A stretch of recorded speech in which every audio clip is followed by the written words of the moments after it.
이 이야기는 가르침을 설교하기 위해 시작되지 않는다. 옳고 그름을 나누기 위해서도 아니다. 그저 우리가 매일 살아가며 너무도 당연하게 여겨왔던 한 가지 질문을 조용히 다시 바라보기 위해 시작된다.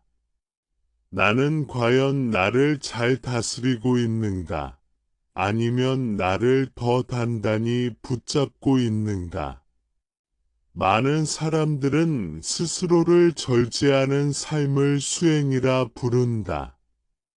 정해진 시간에 일어나고, 감정을 억누르고, 욕망을 통제하며, 규칙을 어기지 않으려 애쓴다. 이런 모습은 겉으로 보기에는 매우 훌륭하다. 그래서 사회는 이런 사람을 성실하다고 부르고 강하다고 평가한다. 그러나 불교의 시선은 이 지점에서 잠시 멈춘다. 정말로 이것이 개를 지키는 삶인가?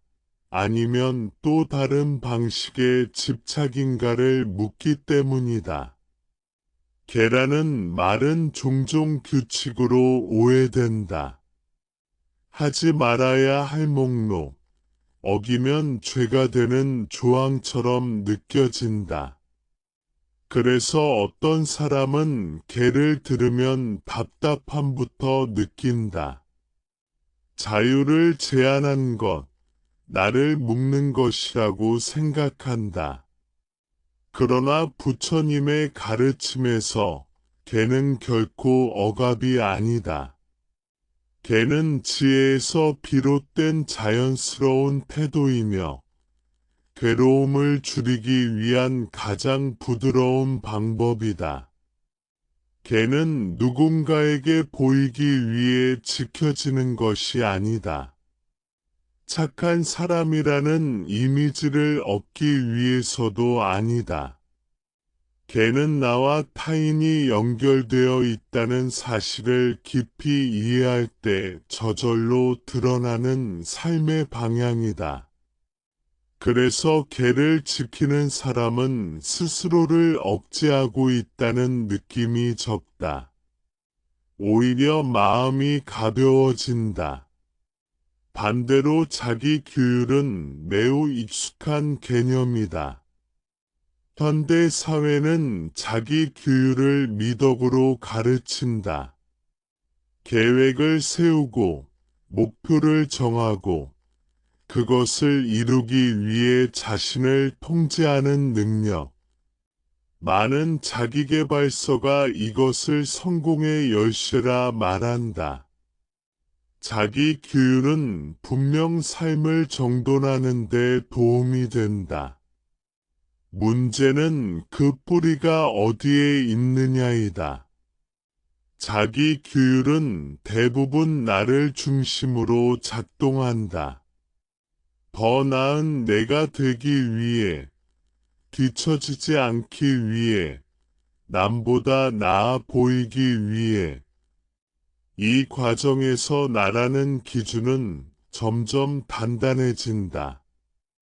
잘 지켜냈을 때는 자부심이 생기고, 지켜내지 못했을 때는 자책이 생긴다. 마음은 끊임없이 평가하고 판단한다.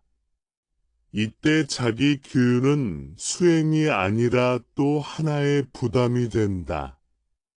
서울에 사는 김민주는 이런 삶을 살아가고 있다. 그는 스스로를 철저한 사람이라 생각한다. 아침 6시에 일어나 운동을 하고 정해진 식단을 지키며 회사에서는 항상 규칙을 어기지 않는다.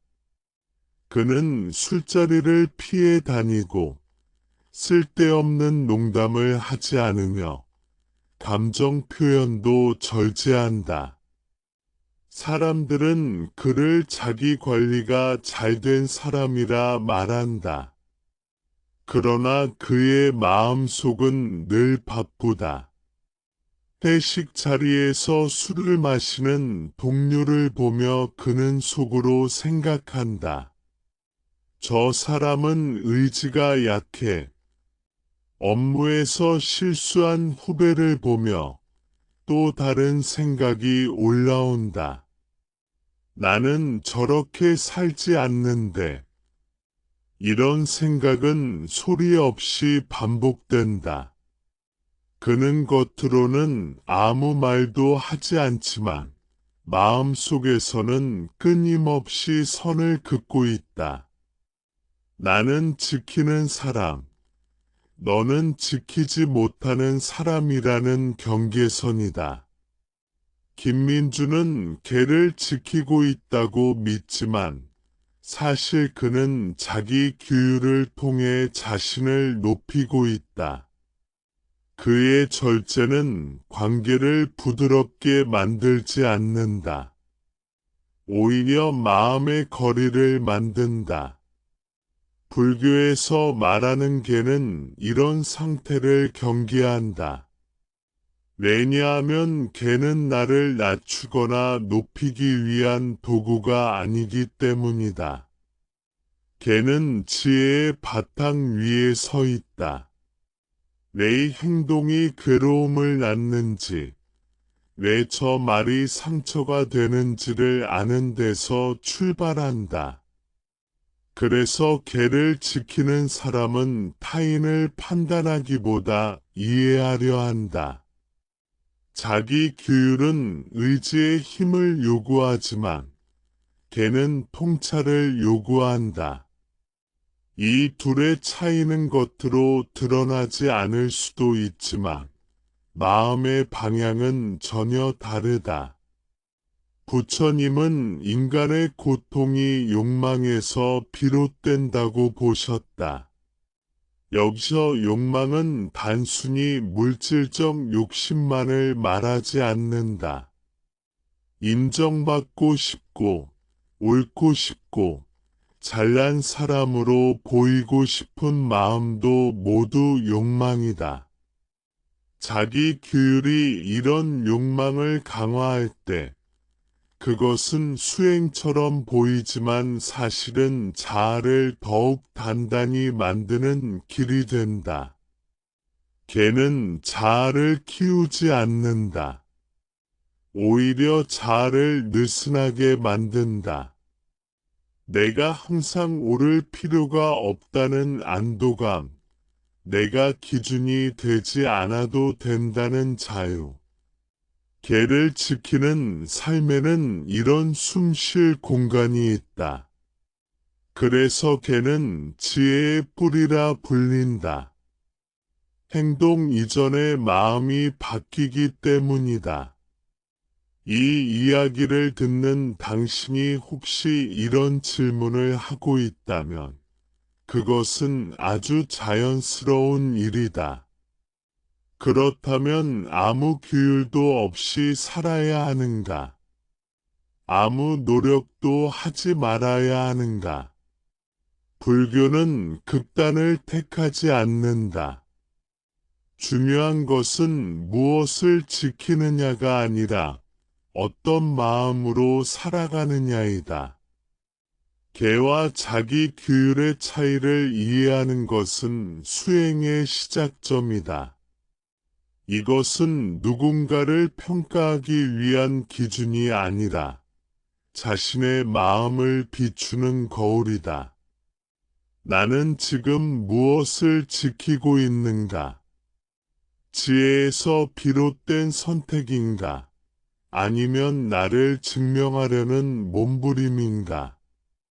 이 질문이 생겨나는 순간 이미 마음은 조금 깨어나 있다.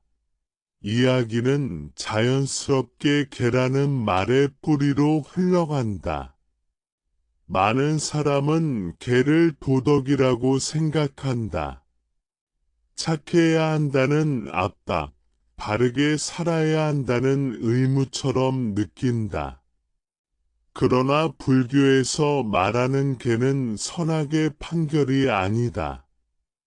개는 마음이 세상을 어떻게 바라보다 있는지를 보여주는 방향이다. 그래서 개는 먼저 행동을 고치라고 말하지 않는다. 먼저 보라고 말한다. 무엇을 보고 있는지, 어떤 인연 속에서 이 행동이 나오는지를 보라고 한다. 개가 지혜의 근본이라고 불리는 이유는 여기에 있다. 지혜는 책에서 외운 개념이 아니다. 지혜는 경험을 통해 마음이 직접 이해한 것이다. 불에 손을 대면 뜨겁다는 사실을 머리가 아니라 몸이 아는 것처럼 개 역시 괴로움의 구조를 마음이 이해했을 때 자연스럽게 나타난다. 그래서 누군가에게 개를 지키라고 강요하는 순간 그것은 이미 개의 본질에서 멀어지기 시작한다. 인천에 사는 정하늘은 예전에는 말을 아주 직설적으로 하는 사람이었다. 그는 솔직함이 미덕이라고 믿었다. 하고 싶은 말을 참지 않는 것이 정직이라고 생각했다. 회의 중에도 그는 불편한 지적을 숨기지 않았다.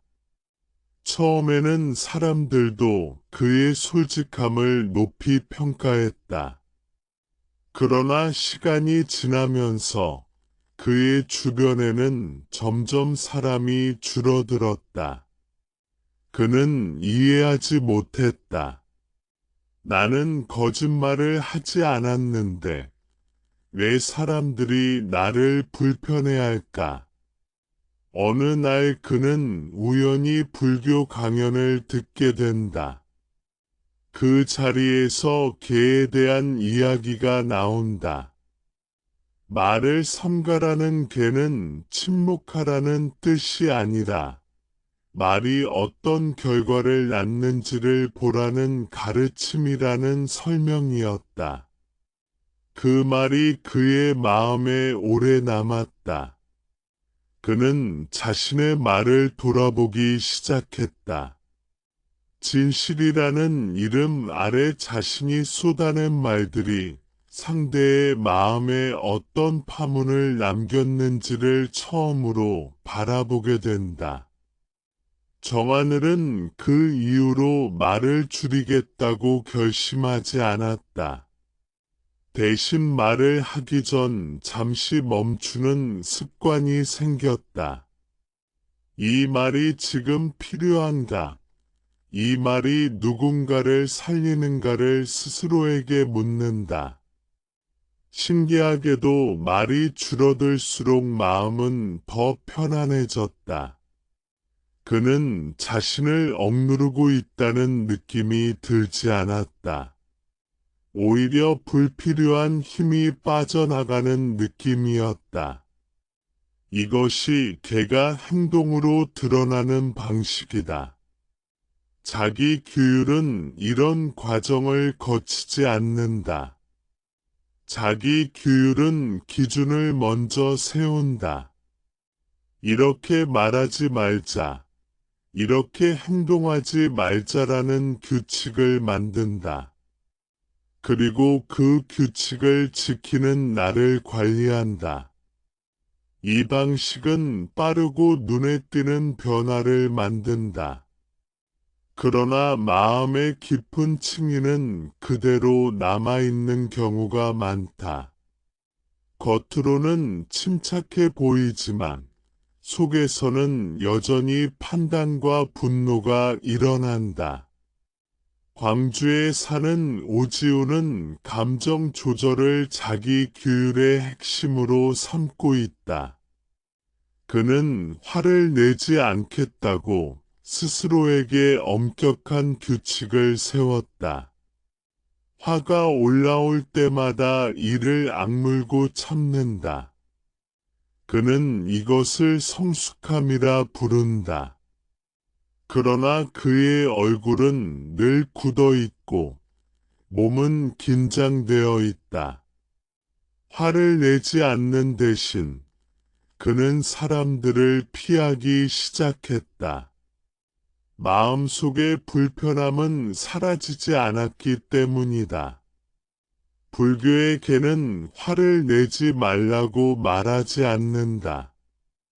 화가 일어나는 조건을 보라고 말한다. 무엇이 나를 건드렸는지, 그 자극 뒤에 어떤 집착이 숨어 있는지를 보라고 한다. 그래서 개는 감정을 억압하지 않는다. 감정을 이해한다. 이해된 감정은 자연스럽게 힘을 잃는다. 이것은 훈련이 아니라 통찰의 결과이다.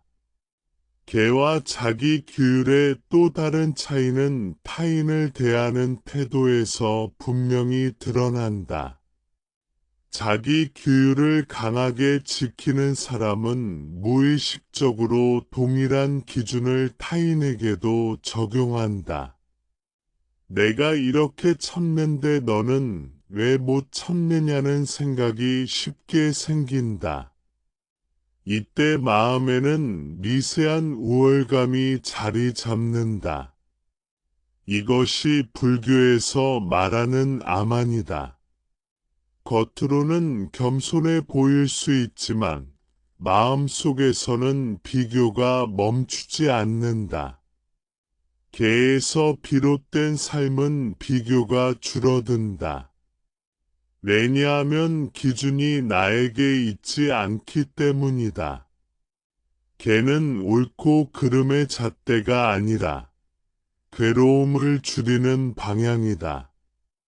그래서 타인이 개를 지키지 않는 모습을 보아도 판단보다 연민이 먼저 일어난다.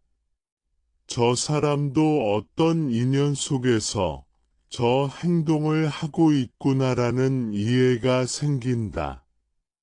대전에 사는 윤서진은 가족 간의 갈등으로 늘 힘들어했다. 그는 부모의 말투와 행동을 도저히 받아들일 수 없었다. 예전에 그는 옳고 그름을 따지며 맞섰다. 그러나 불교 공부를 하며 그는 개를 전혀 다른 관점으로 보게 된다. 부모를 공경하라는 말이 무조건적인 복종이 아니라 관계 속에서 괴로움을 키우지 않는 태도라는 설명이었다. 윤서진은 부모를 바꾸려는 노력을 멈췄다. 대신 자신의 반응을 살펴보기 시작했다. 말 한마디에 즉각적으로 반응하던 습관을 내려놓자 갈등의 강도는 서서히 낮아졌다. 그는 참는 것이 아니라 덜 휘둘리고 있었다. 이 변화는 자기 규율로는 만들어지기 어렵다. 이것은 관계에 대한 이해에서 비롯된 변화이다. 개는 이렇게 삶의 맥락 속에서 작동한다. 독립된 규칙이 아니라 인연을 읽는 감각이다. 그래서 개를 지키는 삶은 딱딱하지 않다. 상황에 따라 유연하며 언제나 괴로움을 줄이는 쪽으로 흐른다. 자기 규율이 직선이라면 개는 물과 같다. 막으려 하지 않고 흘러가며 형태를 바꾼다. 이 지점에서 많은 사람은 안도감을 느낀다. 수행이 나를 더 엄격한 사람으로 만드는 것이 아니라 더 이해하는 사람으로 만든다는 사실을 알게 되기 때문이다. 개는 나를 평가하지 않는다.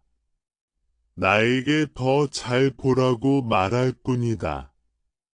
이 차이를 느끼는 순간 수행은 부담이 아니라 쉼에 가까워진다. 걔와 자기 규율의 차이는 시간이 흐를수록 더 분명해진다. 처음에는 둘 다 비슷해 보일 수 있다. 겉으로 드러나는 행동만 보면 규칙을 지키고 절제하며 조심스럽게 사는 모습이 크게 다르지 않기 때문이다. 그러나 마음이 반응하는 방식, 상황이 변했을 때 드러나는 태도, 타인과 마주할 때 생겨나는 미묘한 감정의 결이 이 둘을 완전히 다른 길로 이끈다. 자기 규율은 흔들림을 두려워한다.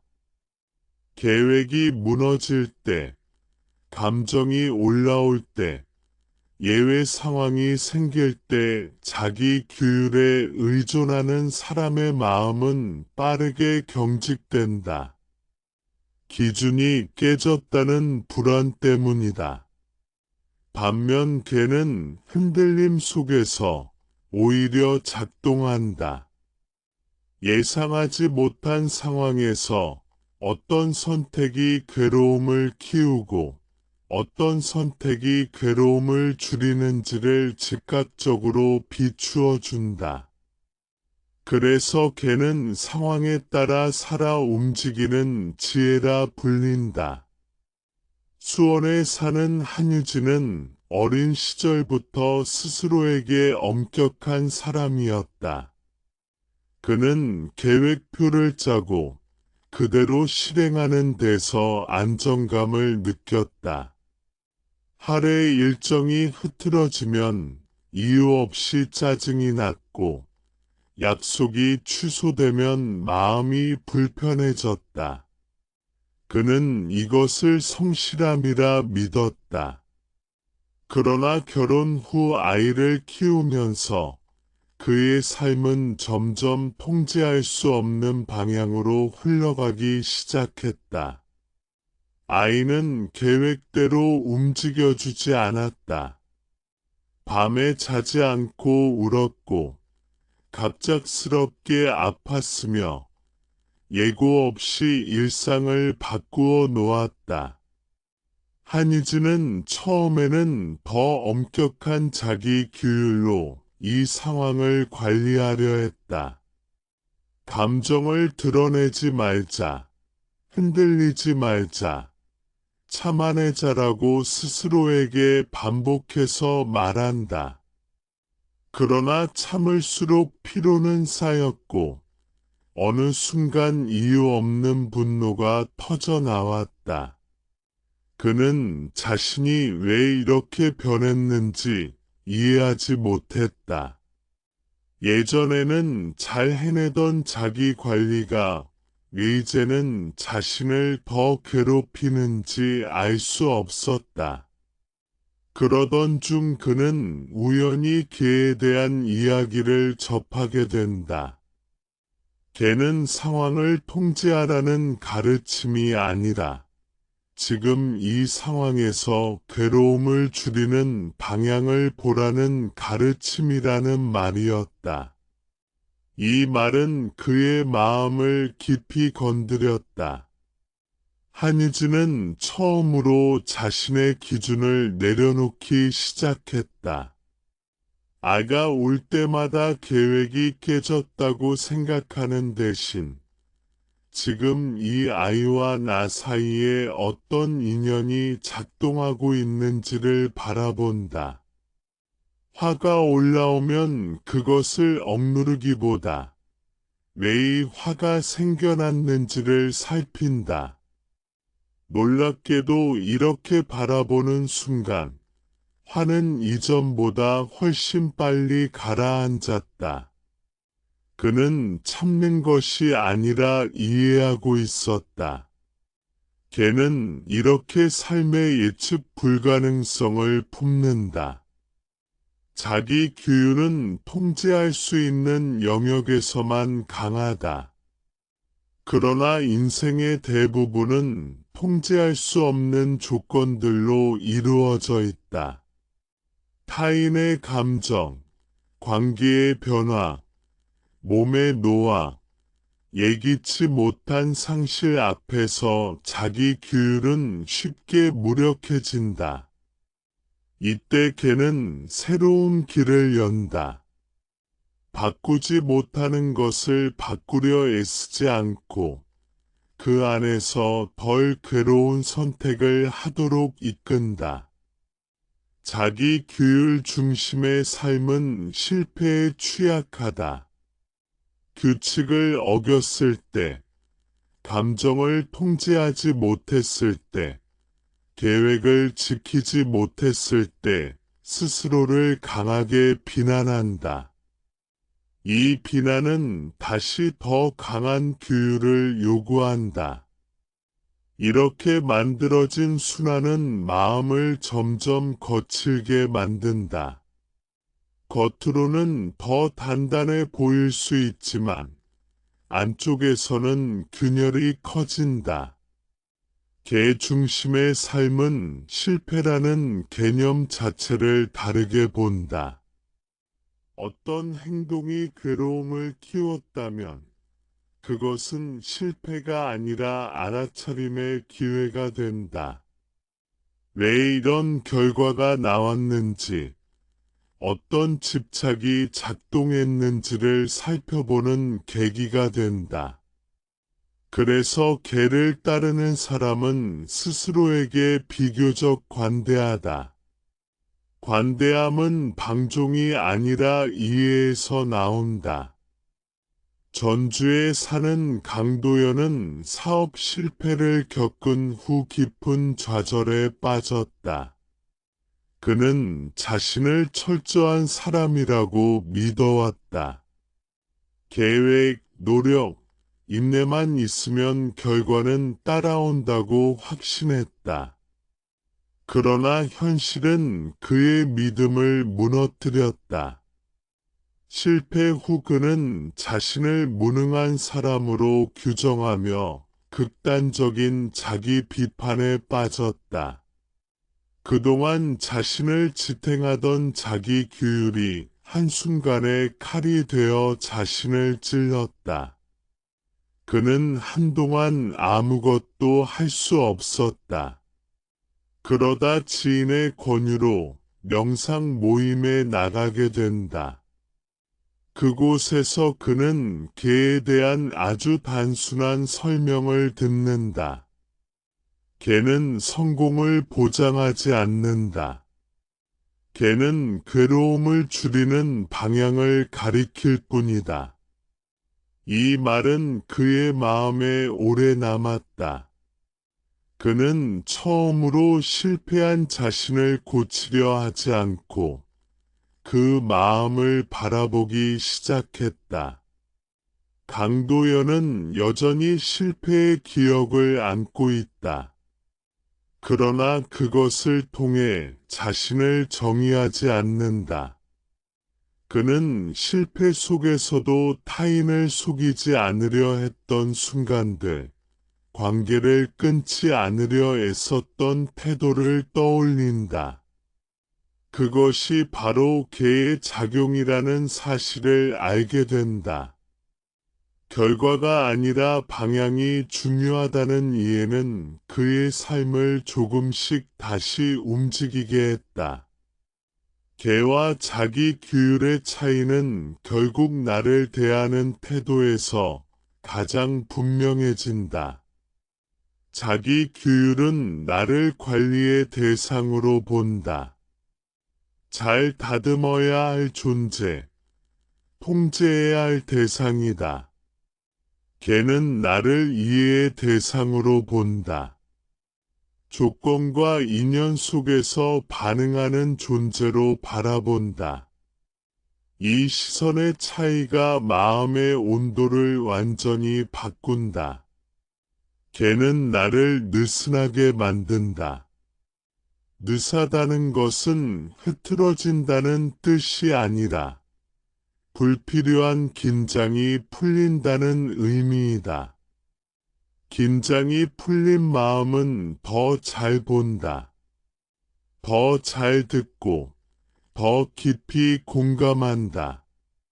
자기 규율이 만들어내는 단단함은 위기 앞에서 쉽게 부서지지만 개에서 비롯된 부드러움은 상황에 맞게 형태를 바꾼다. 자기 규율이 강해질수록 사람은 자신도 모르게 하나의 역할을 만들어낸다. 절제하는 사람, 흔들리지 않는 사람, 감정을 드러내지 않는 사람이라는 이미지다.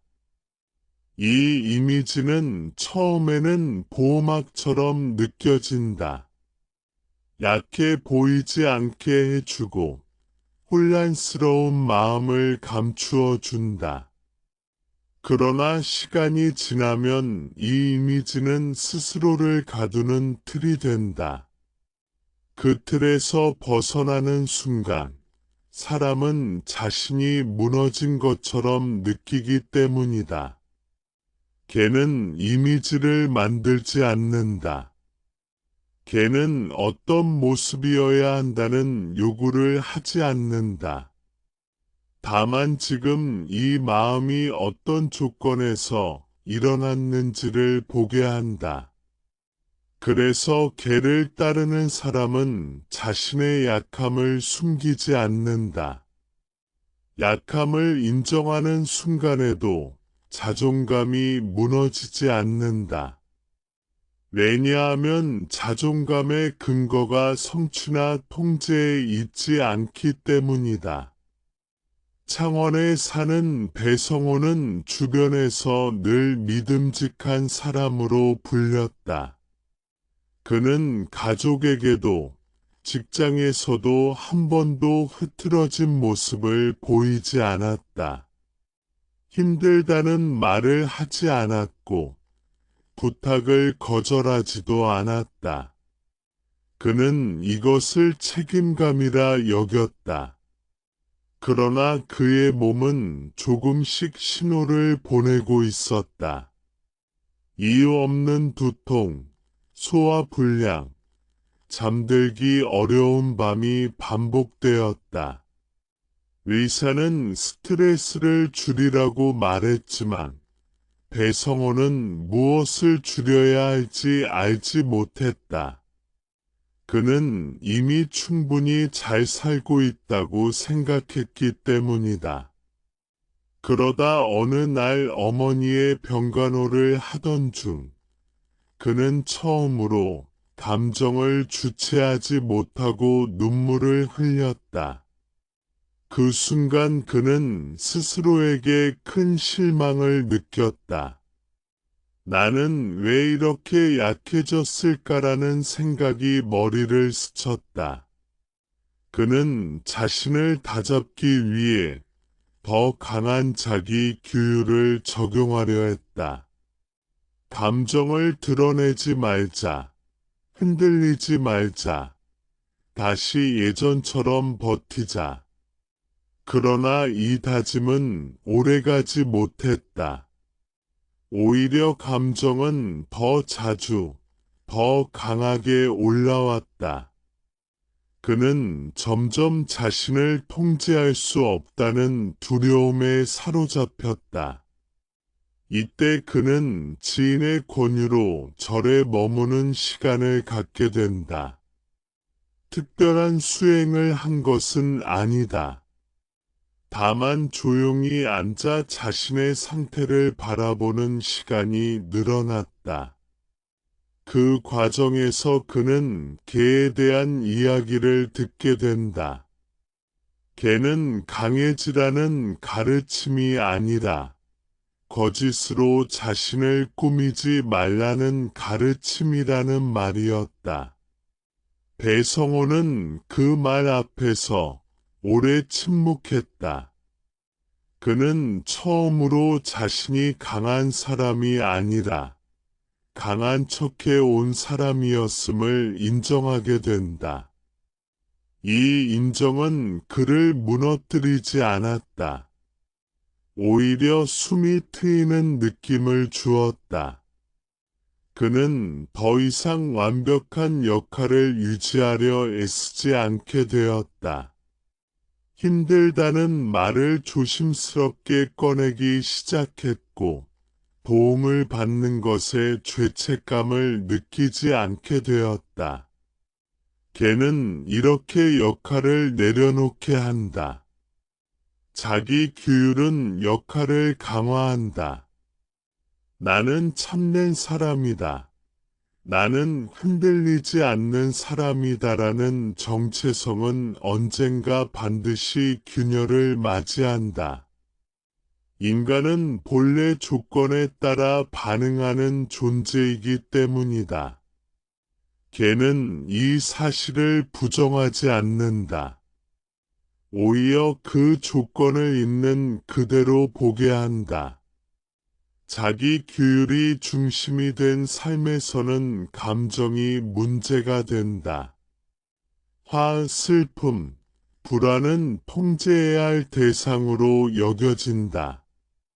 그래서 감정이 올라올 때마다 사람은 자신을 실패자로 느낀다. 개 중심의 삶에서는 감정이 신호가 된다.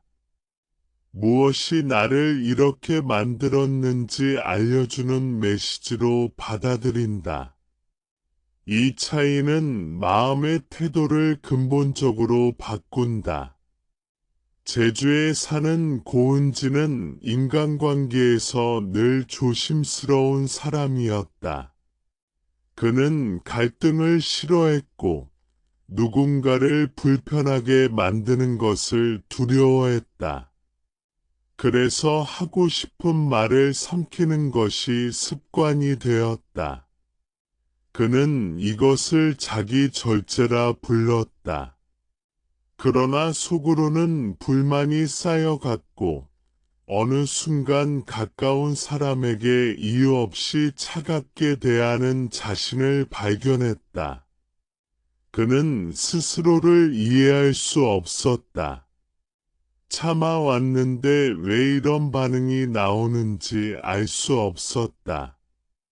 그러다 그는 개에 대한 설명을 접한다.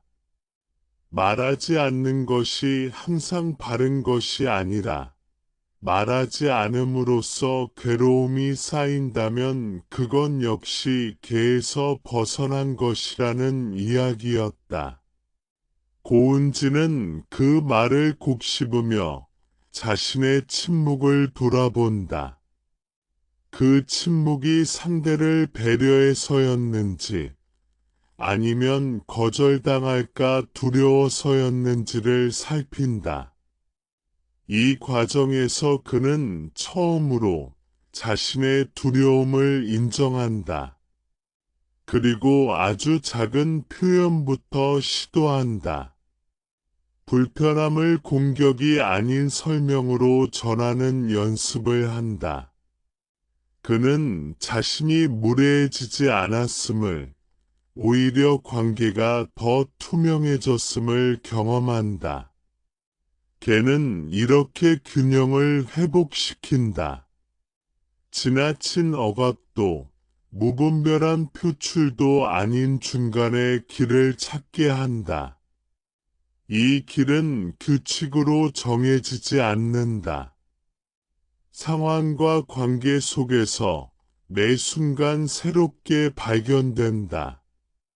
그래서 걔는 살아있는 지혜라 불린다. 자기 규율은 일관성을 중시한다. 언제나 같은 기준, 같은 반응을 요구한다. 그러나 인간의 삶은 결코 동일한 조건이 반복되지 않는다. 같은 말도 어떤 날에는 상처가 되고 어떤 날에는 위로가 된다.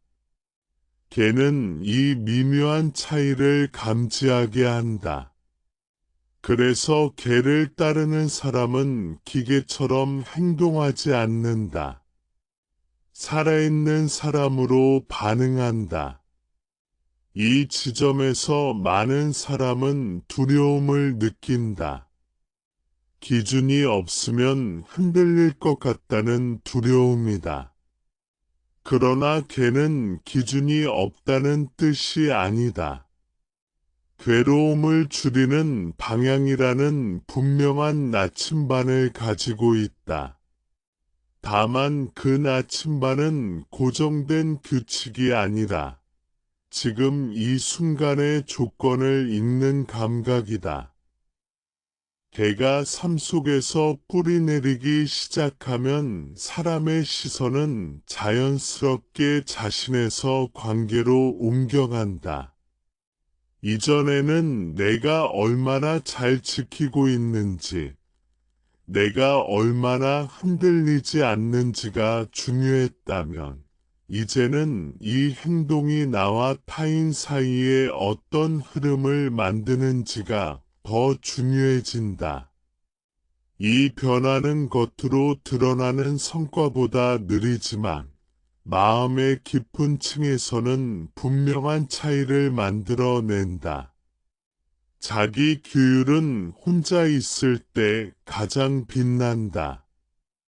계획표 앞에서, 결심 앞에서, 다짐 앞에서 자기 규율은 강력하다. 그러나 관계가 개입되는 순간, 자기 규율은 자주 갈등을 낳는다. 왜냐하면 관계는 언제나 예외와 변수로 가득 차 있기 때문이다. 상대는 내 기준대로 움직여 주지 않고, 감정은 예측을 벗어나며, 상황은 늘 계획을 비껴간다. 개는 이 지점에서 전혀 다른 작용을 한다. 개는 관계를 통제하려 하지 않는다. 대신 관계 속에서 생겨나는 괴로움을 알아차리게 한다. 그래서 개가 중심이 된 삶에서는 상대를 바꾸려는 시도가 줄어든다. 그 대신 나의 반응을 비추어 보게 된다. 이 반응을 바꾸는 것이 관계 전체를 바꾸는 첫걸음이라는 사실을 알게 되기 때문이다. 울산에 사는 문지호는 팀장으로서 늘 공정하려 했었다. 그는 감정을 배제한 판단이 옳다고 믿었다. 누구에게나 같은 기준을 적용하고 사적인 정을 섞지 않는 것이 리더의 덕목이라 생각했다. 그는 이것을 자기 규율의 성과라 여겼다. 실제로 그의 팀은 겉보기에는 질서정연했다. 그러나 팀원들의 얼굴은 점점 굳어갔다. 어느 날 한 팀원이 조심스럽게 사직 의사를 밝힌다. 이유를 묻자 그는 명확한 답을 하지 못한다. 문지호는 답답함을 느낀다. 우리는 규칙대로 일했는데 무엇이 문제였을까? 그는 스스로를 돌아보지 못한 채 요즘 사람들은 참을성이 없다고 결론 짓는다. 이것은 자기 규율의 전형적인 반응이다. 기준은 옳았고 문제는 상대에게 있다고 보는 시선이다. 그는 이후 우연한 계기로 불교적 상담을 접하게 된다. 그 자리에서 그는 개에 대한 이야기를 듣는다. 공정함이란 감정을 제거하는 것이 아니라 감정이 만들어내는 괴로움을 보지 않는 데서 생기는 폭력을 알아차리는 것이라는 말이었다. 이 말은 그의 마음에 불편함을 남긴다. 그러나 그 불편함은 오래 머문다. 문지호는 팀원들과의 대화를 다시 떠올린다. 그는 늘 옳은 말을 했지만 그 말이 어떤 분위기에서 어떤 표정으로 전달되었는지는 거의 돌아보지 않았다. 그는 감정을 배제한다고 생각했지만 사실은 자신의 불편함을 숨긴 채 밀어붙이고 있었다. 이 깨달음은 그를 조용히 흔들었다. 걔는 이런 흔들림을 허용한다.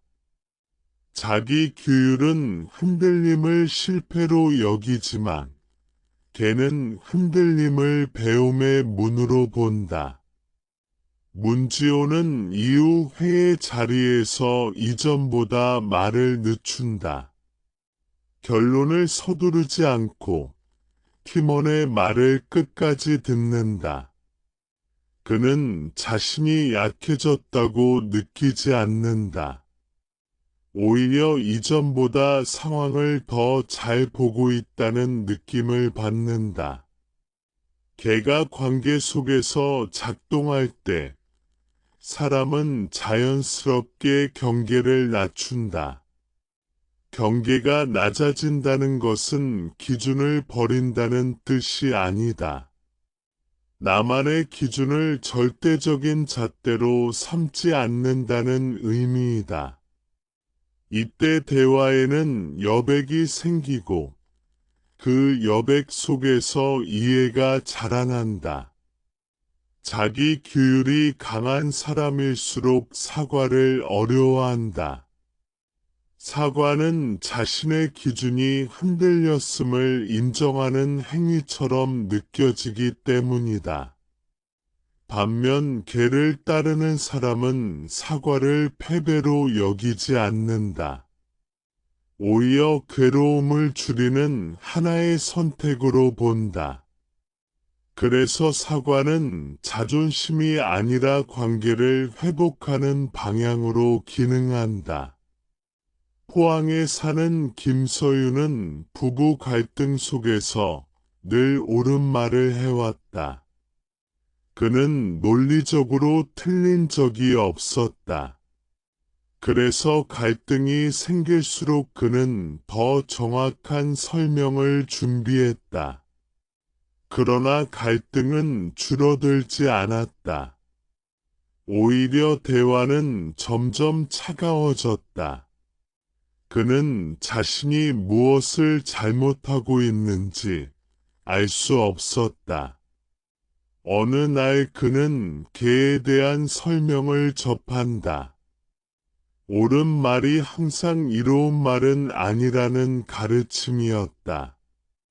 그 말은 그를 오래 붙잡는다. 그는 이후 다툼의 순간에 자신의 말을 돌아본다. 이 말이 상대를 이해시키려는 것인지 아니면 이기기 위한 것인지를 스스로에게 묻는다. 이 질문 하나가 대화의 결을 바꾼다. 김서윤은 이전보다 말을 줄인다. 대신 상대의 감정을 확인한다.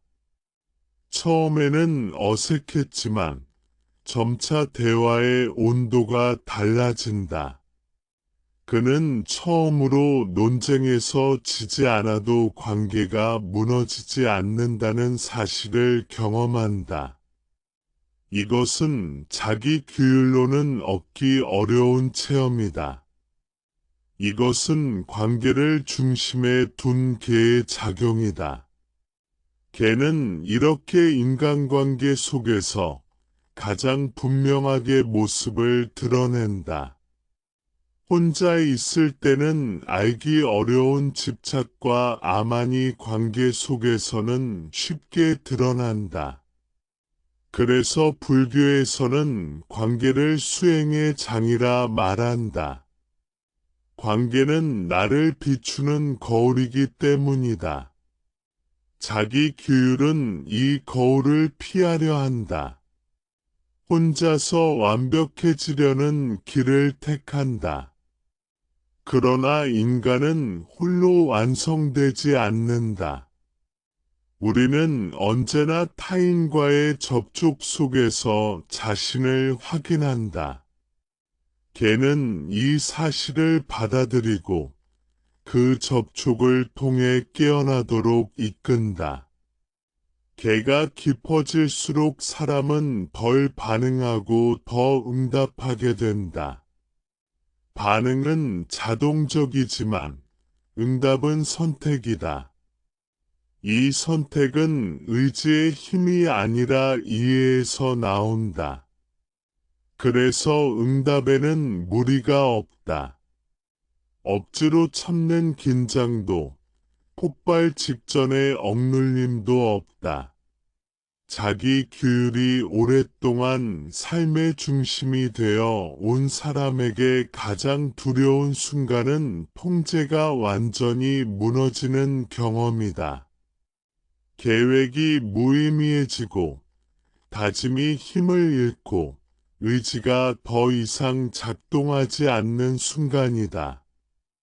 이때 많은 사람은 자신이 실패했다고 느낀다. 그러나 불교의 관점에서 보면 이 순간은 실패가 아니라 중요한 갈림길이다. 자기 규율이 더 이상 삶을 떠받치지 못할 때 비로소 개가 무엇인지 분명히 드러나기 때문이다.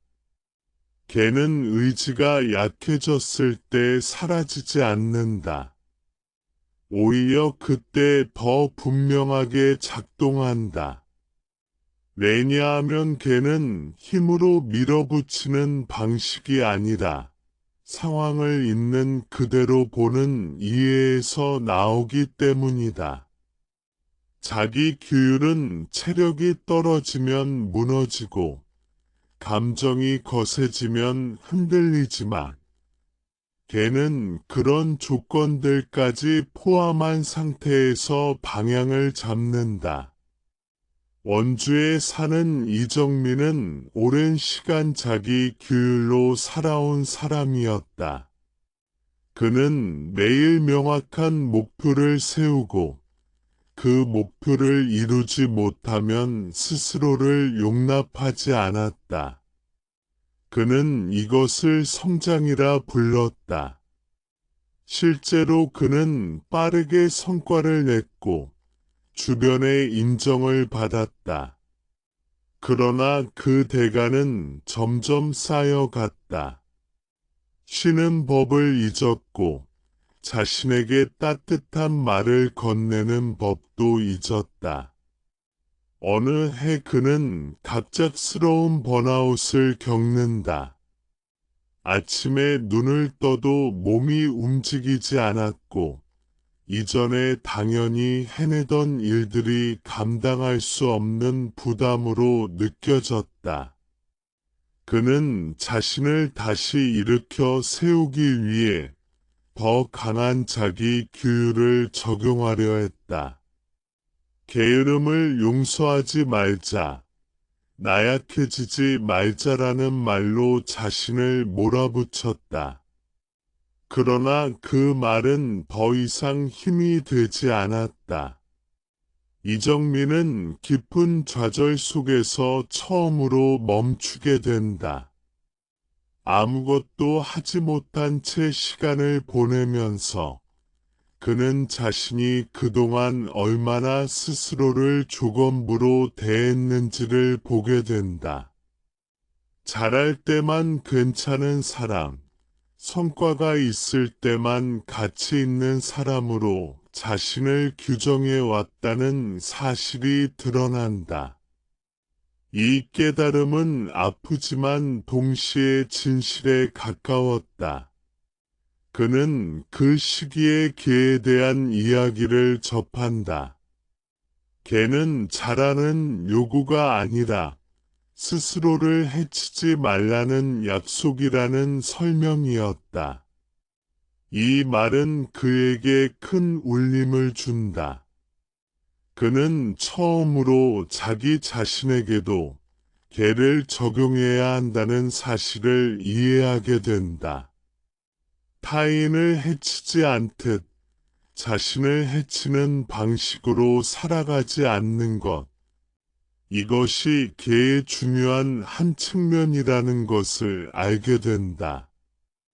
이정민은 그 이후로 자신의 하루를 완전히 다르게 대하지는 못했다. 여전히 불안했고 여전히 조급했다. 그러나 한 가지는 분명히 달라졌다. 그는 더 이상 스스로를 채찍질하지 않았다. 아무것도 하지 못하는 날에도 그는 그것을 실패로 단정하지 않고 조건을 살폈다. 몸이 무엇을 말하고 있는지, 마음이 왜 이렇게 지쳐 있는지를 들여다본다. 이 태도는 자기 규율이 아니라 개에서 나온다. 개는 이렇게 자기 자신을 향한 폭력을 멈추게 한다. 많은 사람은 개를 타인을 위한 윤리로만 생각한다. 그러나 불교에서 개는 자신을 포함한 모든 존재를 괴로움에서 멀어지게 하는 방향이다. 자기 규율이 나를 소모시키고 있다면 아무리 그 목적이 훌륭해 보여도 그것은 개와 어긋난다. 자기 규율 중심의 삶에서는 쉼마저도 관리의 대상이 된다. 언제 쉬어야 효율적인지, 얼마나 쉬어야 다시 생산적인지를 계산한다. 이 계산은 쉼을 회복이 아니라 준비 단계로 만든다. 개 중심의 삶에서는 쉼이 그 자체로 허용된다. 쉬는 것이 잘못이라는 생각이 줄어들고 존재 자체가 조건 없이 인정받는다. 강릉에 사는 최은하는 오랫동안 쉬는 것에 죄책감을 느껴왔다. 그는 바쁘지 않으면 불안했고 아무것도 하지 않는 시간을 낭비로 여겼다. 그는 이것을 자기 관리라 믿었다. 그러나 시간이 흐를수록 그는 이유 없이 공허해졌다. 무엇을 해도 만족이 오래가지 않았다. 그는 불교적 관점에서 개를 접하며 처음으로 쉼에 대한 다른 해석을 듣는다. 쉼은 의무를 다한 뒤 주어지는 보상이 아니라 괴로움을 줄이기 위한 선택이라는 설명이었다. 그는 처음에는 이 말을 이해하지 못했다. 그러나 어느 날 아무 일정도 없는 오후에 그는 스스로에게 허락을 주듯 조용히 앉아 있었다. 그 순간 그는 아무것도 하지 않아도 자신이 괜찮다는 느낌을 처음으로 경험한다. 이 경험은 그에게 큰 변화를 가져온다. 그는 여전히 일을 하고 여전히 책임을 다하지만 이전처럼 자신을 몰아붙이지 않는다. 그의 삶은 눈에 띄게 달라 보이지 않지만 마음의 속도는 분명히 느려졌다. 이 느려짐은 나태가 아니라 안정이었다. 개와 자기 규율의 차이는 이런 순간들에서 극명해진다. 자기 규율은 나를 끊임없이 미래로 밀어낸다. 더 나은 나, 더 완성된 나를 향해 현재를 희생시킨다. 개는 현재를 기반으로 한다. 지금 이 상태에서 무엇이 괴로움을 줄이는지, 무엇이 나와 타인을 덜 다치게 하는지를 묻는다. 이 질문은 단순하지만 깊다. 그리고 이 질문을 반복할수록 사람은 점점 덜 조급해지고 덜 공격적이 된다. 자기 규율이 만든 긴장은 서서히 풀리고 그 자리에 이해와 여백이 생긴다. 이 여백 속에서 사람은 자신을 다시 만난다. 성과 이전의 나, 역할 이전의 나, 평가 이전의 나를 만난다.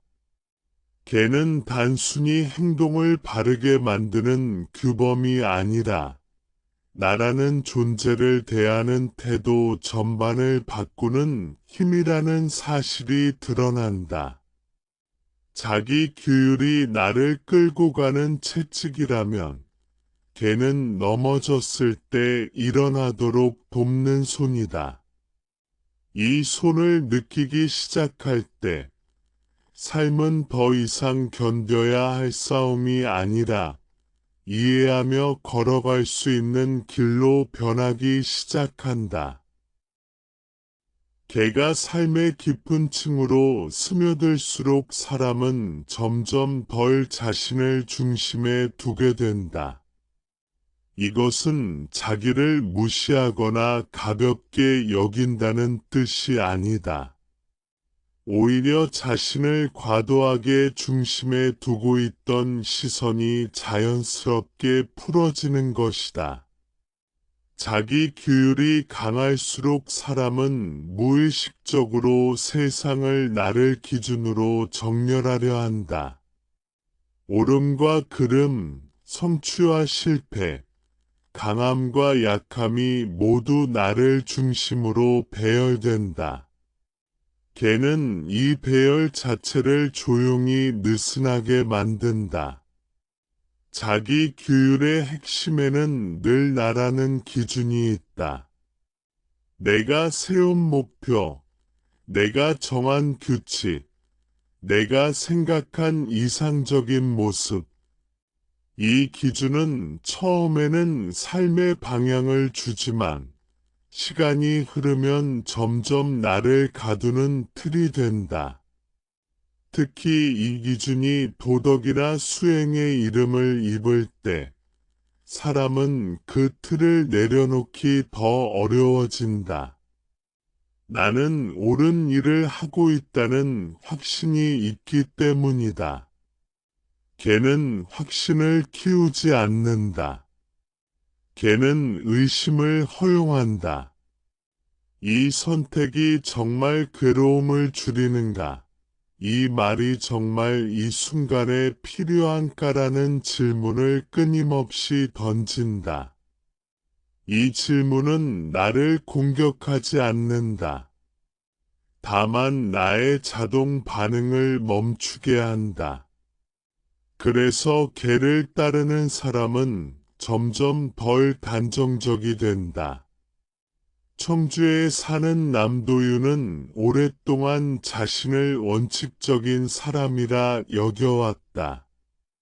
그는 타협을 싫어했고 예매한 태도를 약함으로 보았다. 그는 이것을 신념이라 불렀다. 그의 말은 언제나 명확했고 판단은 빠르며 단호했다. 사람들은 그를 똑 부러진 사람이라고 평가했다. 그러나 그의 주변에는 깊이 마음을 나누는 사람이 많지 않았다. 남도윤은 처음에는 이것을 문제로 느끼지 않았다. 그는 혼자서도 충분히 잘 살고 있다고 생각했다. 그러나 어느 순간부터 그는 설명하기 어려운 고립감을 느끼기 시작했다. 사람들과 함께 있어도 마음이 닿지 않는 느낌이었다. 그는 이 고립이 왜 생겼는지 알지 못했다. 그러던 중 그는 개에 대한 이야기를 듣게 된다. 개는 원칙을 지키는 것이 아니라 관계를 끊지 않는 태도라는 설명이었다. 이 말은 그의 생각과 크게 달랐다. 그는 원칙을 지키는 것이 관계를 해칠 수 있다는 가능성을 처음으로 마주한다. 그는 자신의 말과 행동을 돌아보기 시작한다. 남도윤은 자신이 틀린 말을 한 적은 거의 없다는 사실을 확인한다. 그러나 그 말들이 상대에게 어떤 여지를 주었는지는 거의 고려하지 않았다는 점을 깨닫는다. 그의 말에는 언제나 결론이 있었고 여백이 없었다. 걔는 바로 이 여백을 가리킨다.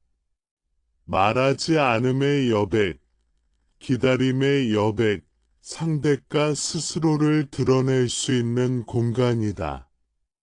개가 깊어질수록 사람은 말을 더야 한다. 그러나 침묵이 늘어나는 것은 아니다. 불필요한 말이 줄어들 뿐이다. 자기 규율은 침묵마저 통제의 결과로 만든다. 말하지 말아야 한다는 규칙 아래에서 침묵은 긴장이 된다. 개에서 나오는 침묵은 다르다. 그것은 상황을 존중하는 선택이다. 개는 또한 옳음에 대한 집착을 내려놓게 한다. 자기 규율은 옳음으로 나를 보호한다. 내가 옳기 때문에 괜찮고 내가 옳기 때문에 당당하다고 느낀다. 그러나 이 옳음은 언제나 누군가의 그름을 필요로 한다. 개는 이 구조를 조용히 비춘다. 옳음이 관계를 상하게 한다면 그것은 지혜가 아니라 집착이라는 사실을 드러낸다. 군산에 사는 이소연은 오랫동안 정의감이 강한 사람으로 살아왔다. 그는 불공정한 상황을 참지 못했고 잘못된 것은 반드시 바로잡아야 한다고 믿었다. 그는 이것을 올바른 삶이라 여겼다. 그러나 시간이 지날수록 그는 분노에 쉽게 지쳤다. 세상은 생각보다 빨리 바뀌지 않았고 그는 늘 싸우고 있다는 느낌을 받았다. 그는 어느 순간 자신이 무엇을 위해 이렇게 분노하는지 스스로에게 묻게 된다. 그 질문 앞에서 그는 쉽게 답하지 못한다. 그는 개에 대한 설명을 접하며 분노가 항상 정의에서 비롯되는 것은 아니라는 말을 듣는다. 때로는 내가 옳아야 한다는 집착에서 비롯된다는 이야기였다. 이소연은 자신의 분노를 억누르지 않는다. 대신 그 분노가 어디에서 왔는지를 살핀다. 정말로 상대의 행동이 문제였는지 아니면 내 기준이 위협받았기 때문인지를 바라본다. 이 과정에서 그의 분노는 이전보다 빠르게 잦아든다. 그는 세상에 무관심해진 것이 아니라 자신을 덜 중심에 두게 된 것이다. 개는 이렇게 세상을 대하는 태도를 바꾼다. 세상을 바로잡아야 할 대상으로 보지 않고 조건과 인연 속에서 흘러가는 장으로 본다. 이 시선은 무력감을 낳지 않는다. 오히려 쓸데없는 소모를 줄인다. 바꿀 수 있는 것과 바꿀 수 없는 것을 구분하게 하고 그 경계에서 마음을 다치지 않게 한다. 자기 규율은 싸움을 지속시키는 힘이 될 수 있다. 더 옳아지기 위해, 더 강해지기 위해, 더 완벽해지기 위해 멈추지 않게 만든다. 개는 싸움의 필요성을 다시 묻게 한다. 이 싸움이 정말 괴로움을 줄이는가, 아니면 또 다른 괴로움을 만들고 있는가를 묻는다. 개가 깊어질수록 사람은 덜 급해진다. 급함은 언제나 나를 앞세운다. 빨리 해결해야 하고, 빨리 결론을 내야 하며, 빨리 나아져야 한다는 생각 속에는 나의 불안이 숨어 있다. 개는 이 불안을 들여다보게 한다. 불안을 없애려 하지 않고, 불안이 생겨난 조건을 이해하게 한다. 이엔 속도를 늦춘다. 속도가 늦어질수록 사람은 더 많은 것을 본다. 이전에는 보이지 않던 타인의 사정, 자신의 미세한 감정, 말과 말 사이의 공백이 보이기 시작한다. 이 공백 속에서 지혜는 자란다. 개가 깊어질수록 사람의 삶에서는 아주 미묘하지만 분명한 변화가 일어난다. 이전에는 무엇을 해야 하는지, 무엇을 지켜야 하는지가 늘 마음의 앞자리에 있었다면, 이제는 무엇을 내려놓아야 하는지가 자연스럽게 떠오른다. 내려놓음은 포기가 아니다. 내려놓음은 불필요한 짐을 알아보는 지혜에 가깝다. 자기 규율은 짐을 더 잘 드는 법을 가르치지만, 개는 그 짐이 꼭 필요한지부터 묻게 한다. 자기 규율로 살아온 사람에게 내려놓음은 두려움이다. 내려놓으면 무너질 것 같고, 느슨해지면 망가질 것 같기 때문이다. 그래서 많은 사람은 스스로를 채찍질하는 삶을 멈추지 못한다. 멈추는 순간 아무것도 아닌 사람이 될 것 같다는 불안이 따라오기 때문이다. 그러나 개는 이 불안을 정면으로 바라보게 한다. 아무것도 아닌 내가 과연 그렇게 두려운 존재인가라는 질문을 던진다. 천안에 사는 정유라는 늘 바쁜 사람이었다. 그는 바쁨이 곧 성실함이라고 믿었다. 일정이 비어 있으면 불안했고, 휴식 중에도 다음 할 일을 떠올렸다. 그는 이것을 책임감이라 불렀다. 그러나 어느 순간부터 그는 자신이 왜 이렇게까지 바쁘게 살아야 하는지 알 수 없게 되었다. 바쁘지 않으면 존재 가치가 사라지는 것 같은 느낌이 그를 괴롭혔다. 정유라는 개에 대한 이야기를 접하며 처음으로 바쁨 자체를 돌아보게 된다. 개는 무조건 열심히 살라는 가르침이 아니라 괴로움을 늘리는 방향으로 움직이지 말라는 가르침이라는 설명이었다. 그는 자신의 바쁨이 정말 괴로움을 줄이고 있는지, 아니면 괴로움을 덮어두기 위한 움직임인지 스스로에게 묻기 시작했다.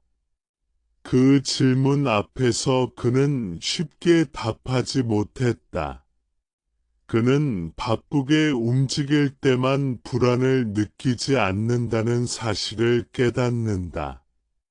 가만히 있을 때 올라오는 공허함과 두려움을 피하기 위해 바쁨을 선택해 왔다는 사실이 드러난다.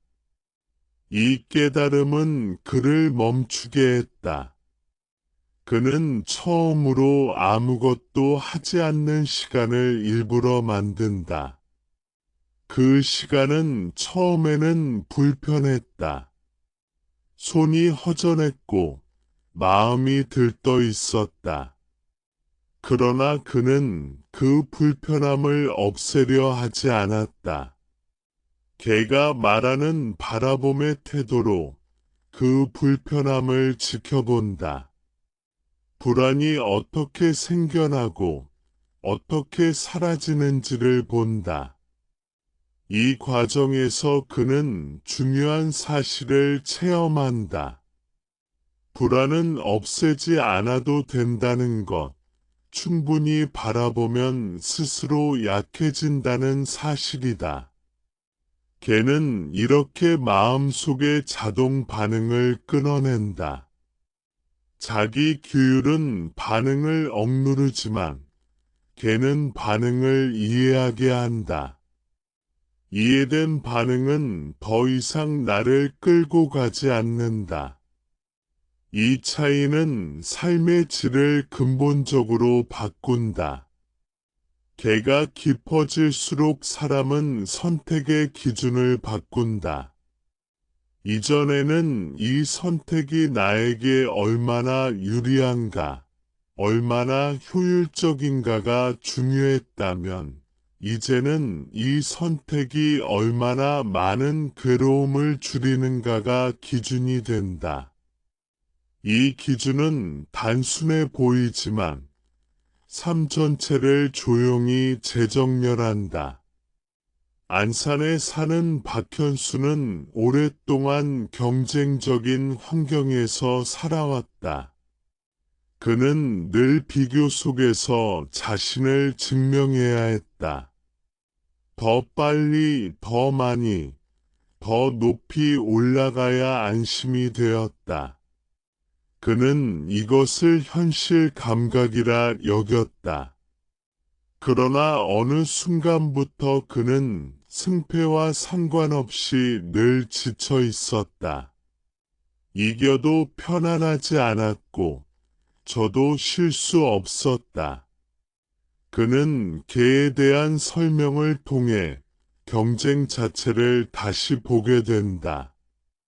경쟁이 괴로움을 줄이는 방향으로 작동하고 있는지, 아니면 끝없는 불안을 유지시키는 구조인지 살핀다. 그는 자신이 경쟁을 통해 얻은 것이 안정이 아니라 긴장이라는 사실을 인정한다. 이 인정은 패배감이 아니라 솔직함에 가까웠다. 박현수는 이후 모든 경쟁에서 물러나지는 않는다. 다만 경쟁을 대하는 마음이 달라진다. 이 경쟁이 나와 타인을 소모시키는 방향으로 흐를 때 그는 한 발 물러선다. 물러섬은 도망이 아니라 선택이었다. 그는 자신이 무엇을 위해 살아가고 있는지를 조금씩 분명히 하게 된다. 걔는 이렇게 삶의 우선순위를 바꾼다. 무엇을 더 얻을 것인가 보다 무엇을 덜 다치게 할 것인가를 먼저 묻게 한다. 이 질문은 인간관계를 바꾸고 일의 방식도 바꾼다. 무조건 앞서 나가기보다 함께 오래 갈 수 있는 길을 선택하게 만든다. 자기 규율이 강한 사람은 종종 타인의 느림을 견디지 못한다. 자신의 기준이 곧 속도가 되기 때문이다. 걔를 따르는 사람은 속도의 차이를 인정한다. 모두가 같은 조건에서 출발하지 않았다는 사실을 이해하기 때문이다. 이 이해는 조급함을 누그러뜨린다. 목포에 사는 김은정은 늘 답답함을 느꼈다. 주변 사람들이 자신의 기대만큼 움직여 주지 않는다고 생각했다. 그는 이것을 기준이 높은 탓이라고 여겼다. 그러나 걔에 대한 이야기를 접하며 그는 자신의 기준이 누군가에게는 짐이 될 수 있다는 사실을 처음으로 본다. 김은정은 이후 누군가의 느림을 지적하기 전에 그 느림이 생겨난 조건을 상상해 본다. 그 조건을 모두 이해할 수는 없지만 이해하려는 태도 자체가 그의 마음을 부드럽게 만든다. 그는 더 이상 세상이 자신의 속도에 맞춰야 한다고 느끼지 않는다. 이 변화는 그의 일상에 작은 평온을 가져온다. 걔는 이렇게 나와 세상 사이의 긴장을 풀어준다. 긴장이 풀린 자리에는 여유가 생기고 여유 속에서 사람은 더 정확하게 본다. 이전에는 보이지 않던 선택지가 보이고 굳이 가지 않아도 되는 길이 드러난다. 이야기는 점점 더 조용해진다. 더 극적인 변화가 아니라 더 섬세한 변화로 흐른다. 걔는 삶을 극적으로 바꾸지 않는다. 대신 삶을 덜 거칠게 만든다. 자기 규율이 나를 끊임없이 몰아세운다면 걔는 나를 제자리에 앉힌다.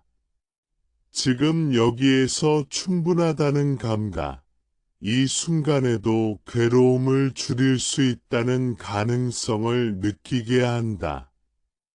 걔가 삶에 스며들면 사람은 어느 순간부터 자신의 말투가 달라졌다는 사실을 알아차린다. 이전에는 말이 곧 의지의 표현이었고, 말은 상대를 설득하거나 통제하기 위한 도구였다. 자기 규율이 강한 사람일수록 말은 명확하고 단호해야 한다고 믿는다. 흔들림 없는 태도가 신뢰를 만든다고 생각하기 때문이다. 그러나 걔의 관점에서 말은 다르다. 말은 나의 옳음을 증명하기 위한 것이 아니라 괴로움을 줄이기 위한 하나의 행위가 된다. 이 차이는 아주 미묘하지만 관계의 결을 완전히 바꾼다. 자기 규율로 말할 때 사람은 쉽게 단정한다. 옳고 그름을 빠르게 나누고 효율적인 결론을 선호한다. 반면 걔를 따르는 말은 여지를 남긴다. 아직 보지 못한 조건이 있을 수 있다는 여백, 지금 이 순간의 감정이 전부가 아닐 수 있다는 침묵을 포함한다. 부산에 사는 이정호는 팀장으로 일하며 늘 정확한 지시를 내리는 사람으로 평가받았다. 그는 회의에서 모호한 표현을 싫어했고 애매한 대답을 허용하지 않았다.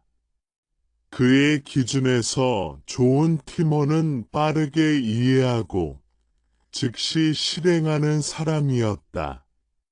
그는 이것을 프로페셔널함이라고 믿었다. 그러나 어느 날 그는 팀원 한 명이 회의 후 눈을 피하며 자리를 떠나는 모습을 보게 된다. 그 장면은 이상하게도 그의 마음에 오래 남았다. 그는 스스로에게 묻는다. 나는 분명 옳은 말을 했는데 왜 이 장면이 불편하게 남을까? 이 질문은 그를 걔의 관점으로 이끈다.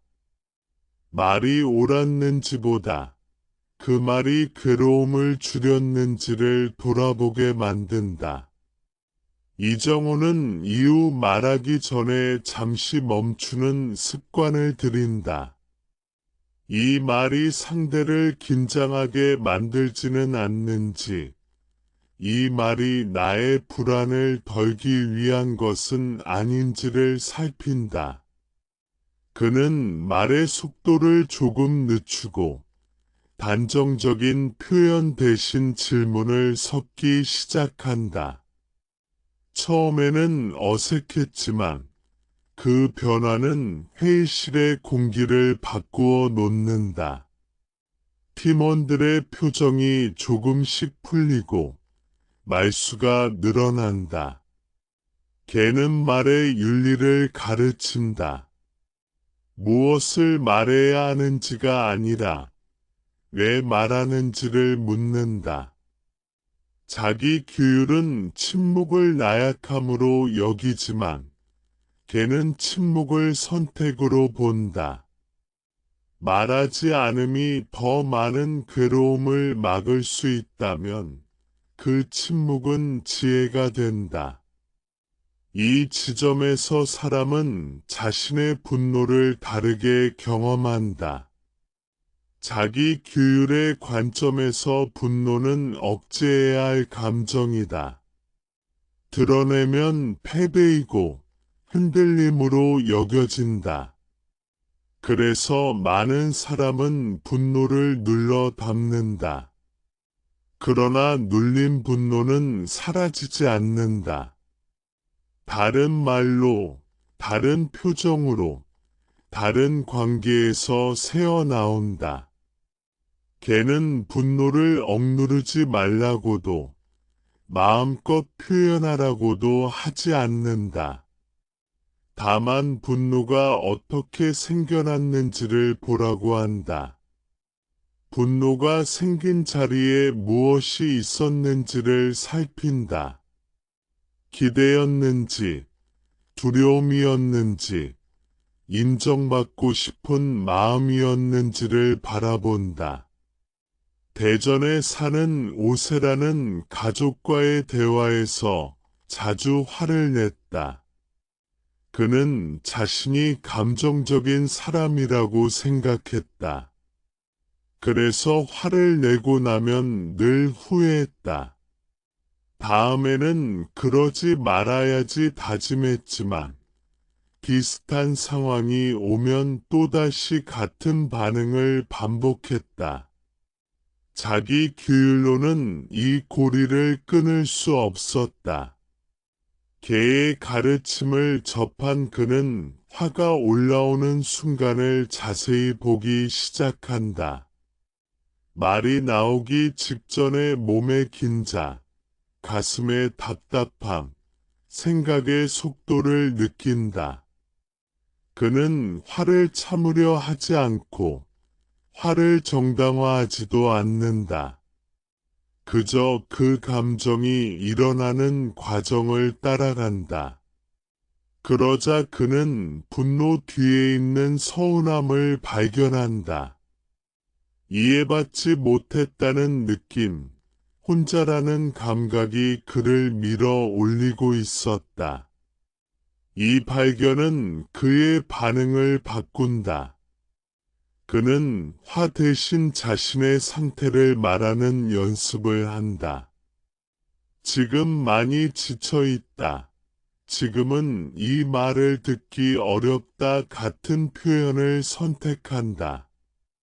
이 말들은 상대를 이기기 위한 말이 아니라 괴로움을 줄이기 위한 말이다. 그의 가족과의 관계는 완벽해지지 않았지만 덜 다치게 변해간다. 걔는 감정을 제거하지 않는다. 감정을 적으로 만들지 않는다. 다만 감정이 삶을 지배하지 않도록 한다.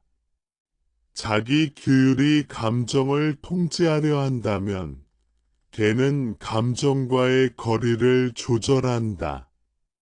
너무 가깝지도 너무 멀지도 않게 두는 법을 가르친다.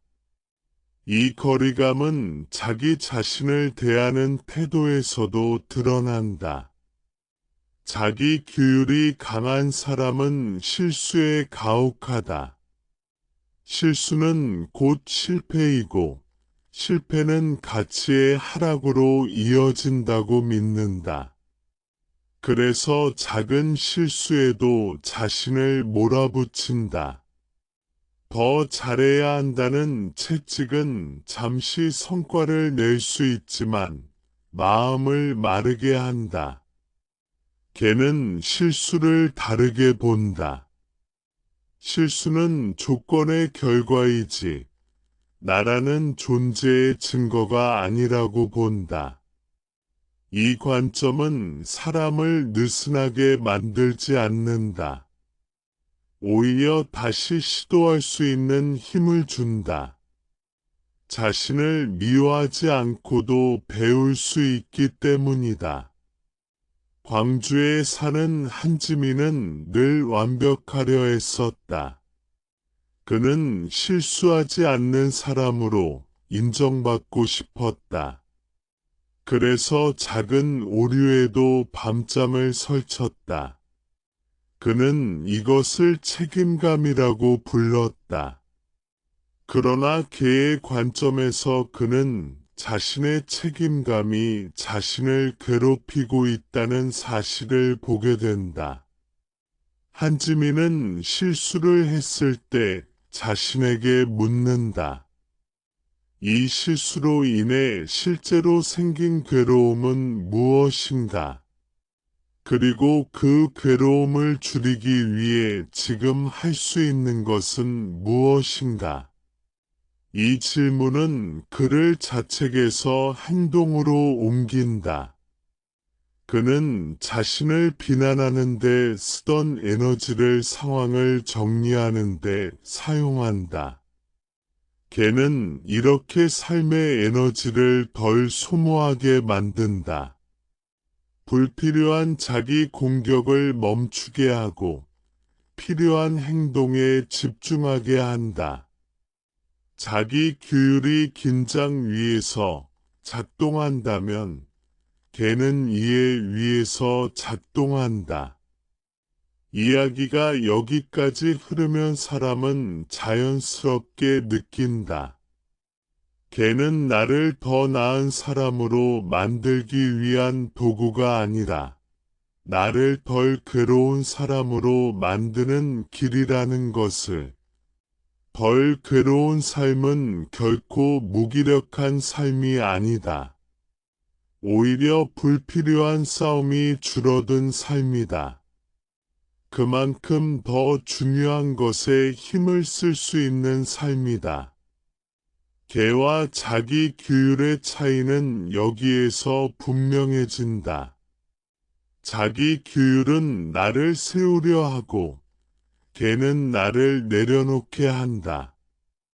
그러나 그 내려놓음 속에서 사람은 더 안정된 자리를 찾는다.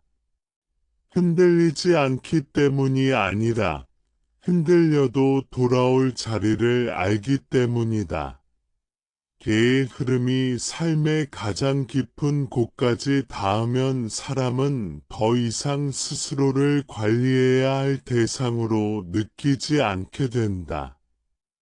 이전에는 마음도 행동도 끊임없이 조정해야 할 대상이었다.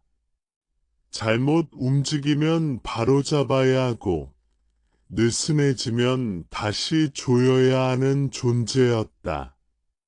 자기 규율의 시선에서 인간은 늘 미완성이며 방심하면 무너질 수 있는 존재다. 그래서 삶은 긴장으로 유지된다. 그러나 개의 관점에서 인간은 그렇게 불안정한 존재가 아니다. 인간은 이미 조건 속에서 충분히 반응하고 있으며 그 반응을 조금 더 지혜롭게 바라볼 수 있을 뿐이다. 고쳐야 할 대상이 아니라 이해해야 할 흐름으로 자신을 보게 될 때 삶의 무게는 크게 달라진다. 이 단계에 이르면 사람은 더 이상 스스로에게 이렇게 묻지 않는다. 나는 충분히 잘하고 있는가? 나는 남들보다 뒤처지지 않았는가? 대신 이런 질문이 자연스럽게 떠오른다. 지금 이 선택이 나와 타인의 괴로움을 키우고 있는가? 아니면 줄이고 있는가? 이 질문은 평가가 아니라 방향이다. 옳고 그름을 가르기보다는 어느 쪽이 덜 아픈지를 살핀다. 개는 결국 삶을 부드럽게 다루는 법을 가르친다. 부드럽다는 것은 약하다는 뜻이 아니다. 부드러움은 불필요한 힘을 쓰지 않는 상태에 가깝다. 꼭 밀어야 할 때만 밀고 멈춰야 할 때는 멈출 수 있는 여유다. 이 여유는 자기 규율로는 얻기 어렵다. 자기 규율은 늘 목표를 향해 나아가야 한다고 말하기 때문이다. 서울 외곽에 사는 최민호는 오랫동안 자기 개발에 몰두해 왔다. 그는 하루를 계획하지 않으면 불안했고, 목표를 세우지 않으면 허무했다. 그는 자신을 관리하지 않으면 뒤처질 것이라고 믿었다. 그 믿음은 그를 꾸준하게 만들었지만 동시에 늘 피곤하게 만들었다.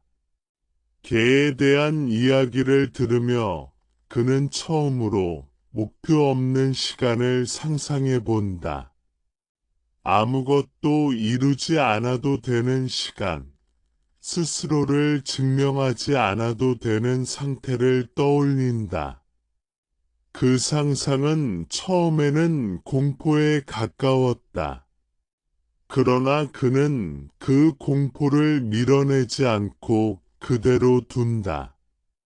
그 안에 무엇이 있는지를 보기 위해서다. 그는 곧 깨닫는다. 자신이 두려워한 것은 무기력이 아니라 가치 없음이었다는 것을.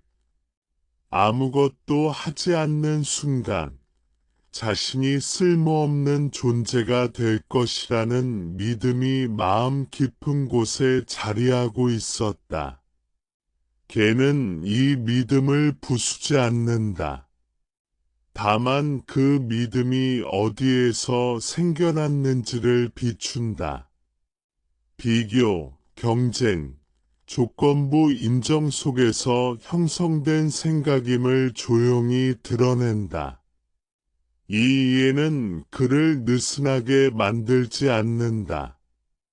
오히려 그는 이전보다 더 정확하게 움직이기 시작한다. 해야 할 일과 하지 않아도 될 일을 구분하게 된다.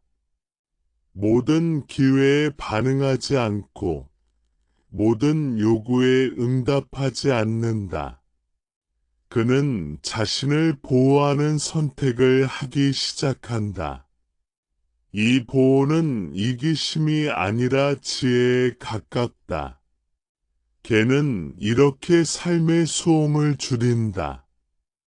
해야 한다는 소리, 더 나아가야 한다는 압박, 멈추면 안 된다는 경고가 점점 잦아든다.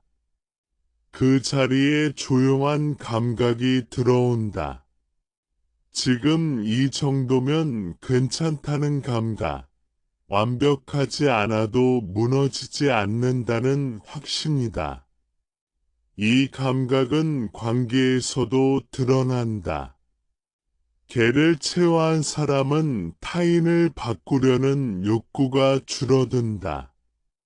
설득과 교정 대신 이해와 경계를 선택한다. 이해는 모든 것을 받아들이는 것이 아니라 받아들일 수 없는 것을 명확히 아는 것이다. 그래서 개는 관계를 흐릿하게 만들지 않는다. 오히려 선을 분명하게 한다. 자기 규율이 강한 사람은 관계에서도 역할을 수행하려 한다. 좋은 사람, 유능한 사람, 책임감 있는 사람이라는 이미지를 유지하려 애쓴다. 개를 따르는 사람은 이미지보다 실제 상태를 본다. 지금 나는 어떤 상태인가? 이 관계에서 나는 과도하게 힘을 쓰고 있는가를 살핀다. 이 지점에서 삶은 더 이상 전투가 아니다. 이기게야 할 상대도, 증명해야 할 무대도 점점 줄어든다. 물론 어려움은 계속 온다. 문제는 사라지지 않는다. 그러나 문제를 대하는 태도가 달라진다. 문제는 나를 시험하는 대상이 아니라 조건이 드러난 현상이 된다. 개는 결국 삶을 신뢰하게 만든다. 모든 것을 통제하지 않아도 삶은 흘러간다는 신뢰, 실수해도 다시 돌아올 수 있다는 신뢰다. 이 신뢰는 막연한 낙관이 아니라 수없이 괴로움이 생겼다 사라지는 과정을 본 경험에서 나온다. 이 신뢰 위에서 사람은 비로소 쉰다. 쉬는 것은 멈추는 것이 아니라 쓸데없는 힘을 빼는 것이다. 개는 이 힘 빼는 법을 가르친다. 자기 규율이 나를 계속 긴장 상태에 두었다면 개는 나를 삶에 앉힌다. 도망치지 않고 몰아붙이지도 않는 자리다. 여기까지 오면 개와 자기 규율의 차이는 더 이상 개념이 아니다. 그것은 살아보니 느껴지는 감각의 차이다. 자기 규율로 살 때 삶은 늘 조금 부족했고, 개로 살 때 삶은 조금 덜 아팠다. 이 덜 아픔이 쌓여 삶의 방향을 바꾼다. 개는 특별한 사람이 되게 하지 않는다. 대신 평범한 하루를 견딜 수 있게 만든다. 큰 성취가 없어도, 남들보다 느려도, 지금의 나로 충분히 숨 쉴 수 있게 한다. 이것이 개가 주는 가장 깊은 자유다. 통제에서 벗어나는 자유, 스스로를 몰아붙이지 않아도 되는 자유다. 이 자유 속에서 사람은 처음으로 진짜 선택을 한다. 불안 때문에가 아니라 괴로움을 줄이기 위해 움직인다. 이 선택은 조용하지만 단단하다. 그리고 이 단단함은 더 이상 힘에서 나오지 않는다. 이해에서, 내려놓음에서, 개에서 나온다.